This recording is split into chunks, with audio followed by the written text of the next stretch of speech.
Hi ಎಲ್ಲರಿಗೂ ನಮಸ್ತೆ, welcome back to ನುಡಿ ಜನ ಯೂಟ್ಯೂಬ್ ಚಾನಲ್. ಫ್ರೆಂಡ್ಸ್, ಎಲ್ಲರೂ ಕೂಡ ಕೇಳ್ತಾ ಇದ್ರಿ, ನನಗೆಲ್ಲ ಕಮೆಂಟ್ ಬರ್ತಾ ಇರೋದು, ಮೇಡಮ್ ಪೋಸ್ಟ್ ಆಫೀಸ್ನಲ್ಲಿ ಹೈಯೆಸ್ಟ್ ಬಡ್ಡಿ ಸಿಗುವಂತಹ ಒಂದು ಪೋಸ್ಟ್ ಆಫೀಸ್ ಸ್ಕೀಮ್ ಹೇಳಿ ಅಂತ ಹೇಳಿಬಿಟ್ಟು.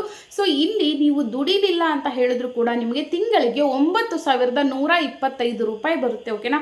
ಸೊ ಇದು ಉಚಿತವಾಗಿ ಬರುತ್ತೆ ಅಂತಲೇ ಹೇಳ್ಬೋದು. ಸೊ ಯಾವ ರೀತಿ ಬರುತ್ತೆ ಈ ಒಂದು 9,125 ರೂಪಾಯಿನ ನೀವು ಹೇಗೆ ಪಡೆದುಕೊಳ್ಬೇಕು ತಿಂಗಳಿಗೆ ಅಂತ ಹೇಳಿಬಿಟ್ಟು ಈ ಒಂದು ವಿಡಿಯೋದಲ್ಲಿ ಹೇಳ್ತೀನಿ. ಸೊ ಇದೊಂದು ಪೋಸ್ಟ್ ಆಫೀಸ್ ಸ್ಕೀಮ್ ಆಗಿರುತ್ತೆ. ಸೊ ನಿಮ್ಮ ಹತ್ರ ಏನಾದರೂ ಆಧಾರ್ ಕಾರ್ಡ್ ಇದ್ರೆ ಈ ಕೂಡಲೇ ಹೋಗಿ ಪೋಸ್ಟ್ ಆಫೀಸಲ್ಲಿ ನೀವು 200 ರೂಪಾಯಿ ಕೊಟ್ಟು ಒಂದು ಅಕೌಂಟನ್ನು ಓಪನ್ ಮಾಡ್ಕೊಳ್ಳಿ.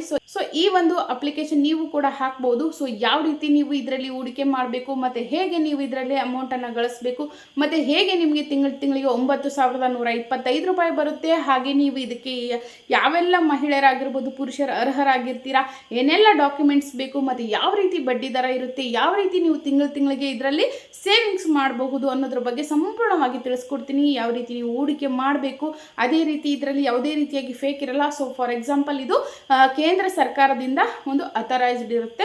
ಸೊ ಅಂಚೆ ಕಚೇರಿ ಗೊತ್ತಿರಬಹುದು ನಿಮಗೆಲ್ಲರಿಗೂ. ಸೊ ಪೋಸ್ಟ್ ಆಫೀಸಲ್ಲಿ ಈ ಒಂದು ಸ್ಕೀಮ್ ಇರುವಂಥದ್ದು ಯಾವುದೇ ರೀತಿಯಾಗಿ ಫೇಕ್ ಇರಲ್ಲ. ನಿಮ್ಮ ಅಮೌಂಟ್ಗೆ ಯಾವುದೇ ರೀತಿಯಾಗಿ ಇಲ್ಲಿ ಫೇಕ್ ಆಗಲ್ಲ, ಮತ್ತು ಯಾವುದೇ ರೀತಿಯಾಗಿ ಮೋಸ ಆಗಲ್ಲ. ಓಕೆನಾ?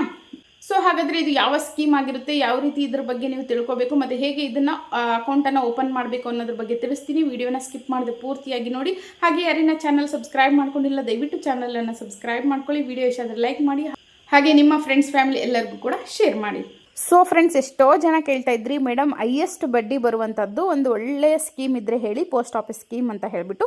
ಸೊ ಇದು ಎಲ್ಲರಿಗೂ ಕೂಡ ಹೇಳ್ತಾ ಇರುವಂಥದ್ದು. ಸೊ ಇದು ಬಂದ್ಬಿಟ್ಟು PPF ಅಂತ ಹೇಳಿಬಿಟ್ಟು, ಅಂದರೆ ಭವಿಷ್ಯ ನಿಧಿ ಅಂತ ಹೇಳಿಬಿಟ್ಟು ಈ ಯೋಜನೆಯ ಹೆಸರು. ಓಕೆನಾ? ಸೊ ಇದನ್ನು ಎಲ್ಲ ಭಾರತೀಯರು ಕೂಡ ಓಪನ್ ಮಾಡ್ಬೋದು. ಓಕೆ? ಸೊ ನೀವೇನಾದರೂ ಹಳ್ಳಿಗಳಲ್ಲಿದ್ದರೂ ಕೂಡ ಓಪನ್ ಮಾಡ್ಬೋದು, ಸಿಟಿಲಿದ್ದರೂ ಕೂಡ ಈ ಒಂದು ಸ್ಕೀಮನ್ನು ನೀವು ಹೂಡಿಕೆ ಮಾಡಬಹುದು.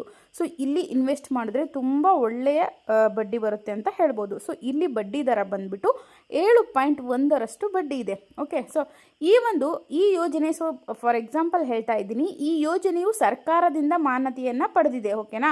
ಸೊ ಇದರಲ್ಲಿ ಹೂಡಿಕೆ ಮಾಡಿದ್ರೆ ಠೇವಣಿಗೆ ತೆರಿಗೆ ವಿನಾಯಿತಿ ಕೂಡ ಇರುತ್ತೆ. ಅದೇ ರೀತಿ ಯೋಜನೆಯ ಅವಧಿ ಬಂದುಬಿಟ್ಟು 15 ವರ್ಷ ಆಗಿರುತ್ತೆ. ಓಕೆನಾ? ಸೊ ಇನ್ನು ಹೂಡಿಕೆ ಮಾಡಿದ ಠೇವಣಿಯಿಂದ ನೀವೇನು ಮಾಡಬೇಕು ಅಂತ ಹೇಳಿದ್ರೆ, ಸೊ ಫಾರ್ ಎಕ್ಸಾಂಪಲ್ ನೀವೇನಾದರೂ ಹೂಡಿಕೆ ಮಾಡಿದ್ರೆ, ಇದರಲ್ಲಿ ಇನ್ವೆಸ್ಟ್ ಮಾಡಿದ್ರಿ ಅಂತ ಹೇಳಿದ್ರೆ, ಪ್ರತಿ ವರ್ಷ ನಿಮಗೆ 7% ಬಡ್ಡಿಯನ್ನು ಪಡಿಬಹುದು. ಓಕೆನಾ?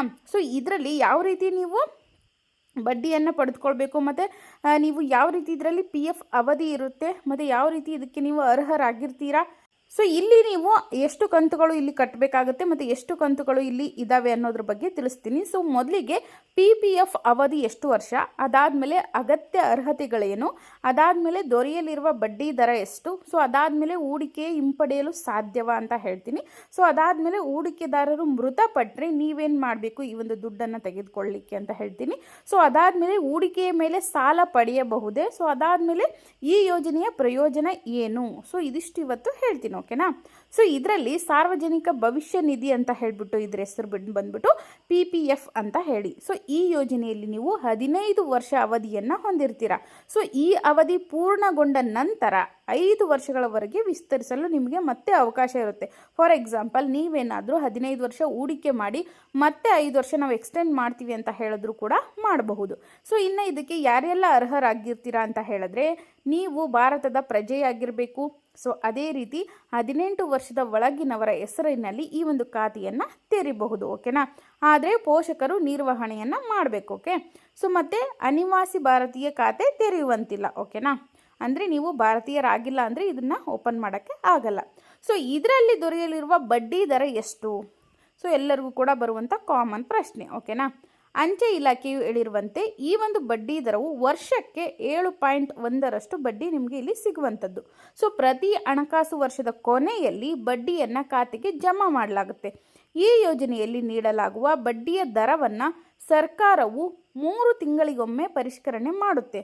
ಸದ್ಯ 7.1% ಬಡ್ಡಿಯನ್ನು ಸರ್ಕಾರ ನಿಗದಿಯನ್ನು ಪಡಿಸಿದೆ. ಓಕೆನಾ? ಸೊ ಇನ್ನು ಈ ಹೂಡಿಕೆಯನ್ನು ಹಿಂಪಡೆಯಲು ಸಾಧ್ಯ ಅಂತ ಎಷ್ಟು ಜನ ಕೇಳ್ತಿರ್ತೀರ. ಹೌದು, ಈ ಹೂಡಿಕೆಯನ್ನು ನೀವು ಹಿಂಪಡೆಯಬಹುದು. ಸೊ ಯಾವ ರೀತಿ ಅಂತ ಹೇಳಿದ್ರೆ, ಫಾರ್ ಎಕ್ಸಾಂಪಲ್ ಹೂಡಿಕೆ ಮಾಡಿದ 5ನೇ ವರ್ಷದಲ್ಲಿ, ಫಾರ್ ಎಕ್ಸಾಂಪಲ್ ನಿಮಗೇನಾದರೂ ಆರೋಗ್ಯ ಸಮಸ್ಯೆ ಹಾಗೂ ಉನ್ನತ ಶಿಕ್ಷಣಕ್ಕಾಗಿ ಠೇವಣಿಯನ್ನು ಹಿಂಪಡೆಯಬಹುದು. ಅದಾದಮೇಲೆ 4ನೇ ವರ್ಷದ ಕೊನೆಯಲ್ಲಿ ಅಥವಾ 3ನೇ ವರ್ಷದ ಕೊನೆಯಲ್ಲಿ 50% ಠೇವಣಿಯನ್ನು ಕೂಡ ನೀವು ಹಿಂಪಡಿಬಹುದು. ಸೊ ಅದಾದಮೇಲೆ ಅವಧಿಗೂ ಮುನ್ನ ಖಾತೆಯನ್ನು ನೀವೇನಾದರೂ ಕ್ಲೋಸ್ ಮಾಡಲಿಕ್ಕೆ ಅಂದರೆ ಮುಚ್ಚಲಿಕ್ಕೆ ಪ್ರಯತ್ನ ಪಡ್ತೀರಿ ಅಂತ ಹೇಳಿದ್ರೆ, ಆಗ್ತಾ ಇಲ್ಲ ಕಟ್ಟಕ್ಕಂತ ಹೇಳಿದ್ರೆ 1% ಬಡ್ಡಿಯನ್ನು ಕಡಿತಗೊಳಿಸಲಾಗುತ್ತೆ. ಓಕೆನಾ. ಸೊ ಫಾರ್ ಎಕ್ಸಾಂಪಲ್ ಇಲ್ಲಿ ಹೂಡಿಕೆದಾರರು ಅಂದರೆ ಇನ್ವೆಸ್ಟರ್ ಏನಾದರೂ ಸತ್ತೋದ್ರೆ ಹೂಡಿಕೆ ಮಾಡುವ ವೇಳೆ ಯಾರ ಹೆಸರನ್ನು ನಾಮದರ್ಶನ ಅಂದರೆ ಫಾರ್ ಎಕ್ಸಾಂಪಲ್ ನಾಮಿನಿ ಯಾರು ಇರ್ತಾರಲ್ವ, ಸೊ ಅವರು ಮಾಡಿರ್ತಾರಲ್ವ, ಸೊ ಅವರಿಗೆ ಈ ಒಂದು ಹಣವನ್ನು ಕೊಡುವಂಥದ್ದು. ಸೊ ಈಗ ಅವರು ಹೂಡಿಕೆದಾರರು ಸತ್ತೋದ್ರೆ ನಾಮಿನಿ ಹೆಸರಲ್ಲಿ ಅಮೌಂಟು ಬರುತ್ತೆ. ಓಕೆನಾ.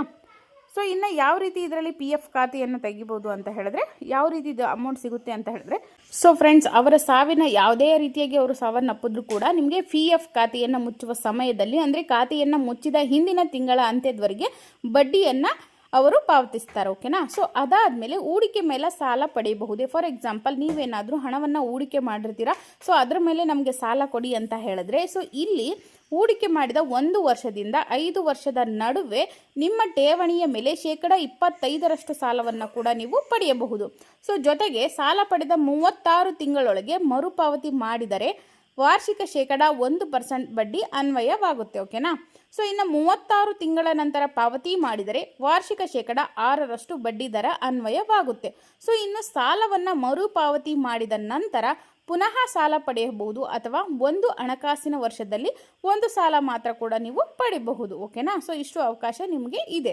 ಸೊ ಇನ್ನು ಈ ಯೋಜನೆಯ ಪ್ರಯೋಜನ ಏನು ಅಂತ ಹೇಳಿದ್ರೆ, ಹೂಡಿಕೆ ಮಾಡಿದ ಹಣವು ಹೆಚ್ಚು ಸುರಕ್ಷಿತವಾಗಿರುತ್ತೆ. ಸೊ ಇನ್ನು ಬೇರೆ ಉಳಿತಾಯ ಯೋಜನೆಗಳಿಗೆ ಹೋಲಿಸಿದರೆ ಹೆಚ್ಚಿನ ಬಡ್ಡಿ ಕೂಡ ದೊರೆಯುತ್ತದೆ. ಈ ಯೋಜನೆಯಲ್ಲಿ ಹೂಡಿಕೆ ಮಾಡಿದ ಠೇವಣಿಗೆ ಸರ್ಕಾರದ ತೆರಿಗೆ ನೀತಿ ಅನ್ವಯವಾಗುವುದಿಲ್ಲ. ಸೊ ಅಂದರೆ ಇಲ್ಲಿ ನೀವು ಯಾವುದೇ ರೀತಿಯಾಗಿ ಟ್ಯಾಕ್ಸ್ ಕಟ್ಟಬೇಕಾಗಿಲ್ಲ. ಆದ್ದರಿಂದ ಬೇರೆಲ್ಲ ಯೋಜನೆಗಳಿಗಿಂತ ಈ ಯೋಜನೆಯು ಕೂಡ ಹೆಚ್ಚು ಅನುಕೂಲಕರವಾಗಿದೆ. ಓಕೆನಾ. ಸೊ ಇಲ್ಲಿ ನೀವು ಎಷ್ಟು ಹೂಡಿಕೆ ಮಾಡಬೇಕು ಅಂತ ಹೇಳಿದ್ರೆ, ಫಾರ್ ಎಕ್ಸಾಂಪಲ್ ನೀವೇನಾದರೂ 500 ರೂಪಾಯಿ ನಿಮ್ಮ ಹತ್ರ ಇದೆ ಅಂತ ಹೇಳಿದ್ರೆ ಇದರಲ್ಲಿ ನೀವು 500 ರೂಪಾಯಿಯಿಂದ 1.5 ಲಕ್ಷದವರೆಗೂ ಕೂಡ ಹಣವನ್ನು ಹೂಡಿಕೆ ಮಾಡಬಹುದು. ಸೊ ಫಾರ್ ಎಕ್ಸಾಂಪಲ್ ನಿಮ್ಮ ಹತ್ರ ಏನಾದರೂ 15ರಿಂದ 20 ಲಕ್ಷ ಅಮೌಂಟ್ ಇದೆ ಅಂತ ಹೇಳಿದ್ರೆ ಅದನ್ನು ಒಟ್ಟಿಗೆ ಹೂಡಿಕೆ ಮಾಡಬಹುದು. ಸೊ ಅಲ್ಲಿ ನಿಮ್ಗೇನಾಗುತ್ತೆ ಅಂತ ಹೇಳಿದರೆ ತಿಂಗಳಿಗೆ ನಿಮಗೆ ನೀವು ಹೂಡಿಕೆ ಒಂದೇ ಸಾರಿ 15 ವರ್ಷಕ್ಕೆ ಅಥವಾ 20 ವರ್ಷಕ್ಕೆ ನೀವು ಹೂಡಿಕೆ ಮಾಡಿದ್ರೆ ನಿಮಗೆ ಇಲ್ಲಿ 9,125 ರೂಪಾಯಿ ಬಡ್ಡಿ ಬರುತ್ತೆ. ಸೊ ನಿಮ್ಮ ಹತ್ರ ಜಾಸ್ತಿ ಅಮೌಂಟ್ ಇದ್ದರೆ ನೀವು ಹೂಡಿಕೆ ಮಾಡಬಹುದು. ಇಲ್ಲ ಅಂತ ಹೇಳಿದ್ರೆ ತಿಂಗಳಿಗೆ 500 ರೂಪಾಯಿಯಿಂದ ನೀವು 1.5 ಲಕ್ಷ ಅಂದರೆ 1.5 ಲಕ್ಷದವರೆಗೂ ನೀವು ಅಮೌಂಟನ್ನು ಕಟ್ಬೋದು. ತಿಂಗಳಿಗೆ ಸೇವಿಂಗ್ಸನ್ನು ಮಾಡಬಹುದು. ಸೊ ಇದನ್ನು ನೀವು 12 ಕಂತುಗಳಲ್ಲೂ ಕೂಡ ಮಾಡಬಹುದು ಅಥವಾ ಇನ್ನೂ ಹೆಚ್ಚಿನ ಒಂದು ಅಮೌಂಟ್ ಅಂದರೆ ನೀವು ಎಷ್ಟು ವರ್ಷ ಹಾಕೋತೀರಾ ಅಷ್ಟು ಕಂತುಗಳು ಬೇಕಾದರೂ ಮಾಡ್ಕೋಬಹುದು. ಓಕೆನಾ. ಸೊ ನಿಮಗೆ ಇಲ್ಲಿ ಒಟ್ಟಿಗೆ ನಮಗೆ ಬಡ್ಡಿ ಬರಬೇಕು, ತಿಂಗಳ ನಾವು ದುಡಿಲಾರದೆ ನಮಗೆ ಅಮೌಂಟ್ ಬರಬೇಕು ಅಂತ ಹೇಳಿದ್ರೆ ಫಾರ್ ಎಕ್ಸಾಂಪಲ್ 10,000 ಅಂತಲೇ ಅಂದ್ಕೊಳ್ಳಿ. ತಿಂಗಳಿಗೆ ನೀವೇನಾದರೂ ಇಲ್ಲಿ 20 ಲಕ್ಷ ಅಥವಾ 15 ಲಕ್ಷ ಇಟ್ಟರೆ ಅಂತ ಹೇಳಿದ್ರೆ ತಿಂಗಳಿಗೆ ನಿಮಗೆ ಇಲ್ಲಿ 10,000 ರೂಪಾಯಿ ಬರುತ್ತೆ. ಯಾವುದೇ ರೀತಿಯಾಗಿ ನೀವು ದುಡಿಲಿಲ್ಲ ಅಂದರೂ ಕೂಡ 10,000 ರೂಪಾಯಿ ಬರುತ್ತೆ. ನೀವು ಇಲ್ಲಿ ಏನು ಮಾಡಬೇಕು ಅಂದರೆ 15 ವರ್ಷದಿಂದ 20 ವರ್ಷ ಹೂಡಿಕೆ ಮಾಡಬೇಕಾಗುತ್ತೆ ಅಮೌಂಟ್. ಓಕೆನಾ. ಸೊ ಈ ಒಂದು ಹೂಡಿಕೆಯಲ್ಲಿ ನಿಮಗೇನಾದರೂ ಡೌಟ್ಸ್ ಇದ್ದರೆ ಕಮೆಂಟ್ ಮಾಡಿ, ಅದಕ್ಕೂ ಕೂಡ ನಾನು ರಿಪ್ಲೈ ಮಾಡ್ತೀನಿ. ಸೊ ಈ ವಿಡಿಯೋ ಇಷ್ಟ ಆಗಿದೆ ಅಂತ ಅಂದ್ಕೊಂಡಿದ್ದೀನಿ. ಸೊ ನೆಕ್ಸ್ಟ್ ವಿಡಿಯೋದಲ್ಲಿ ಸಿಗ್ತೀನಿ. ಅಲ್ಲಿಯವರೆಗೂ ಯಾರನ್ನ ಚಾನಲ್ ಸಬ್ಸ್ಕ್ರೈಬ್ ಮಾಡ್ಕೊಂಡಿಲ್ಲ ದಯವಿಟ್ಟು ಚಾನಲನ್ನು ಸಬ್ಸ್ಕ್ರೈಬ್ ಮಾಡ್ಕೊಂಡು ನೋಡಿ. ಹಾಗೆ ನಿಮ್ಮ ಫ್ರೆಂಡ್ಸ್ ಫ್ಯಾಮಿಲಿ ಎಲ್ಲರಿಗೂ ಕೂಡ ಶೇರ್ ಮಾಡಿ.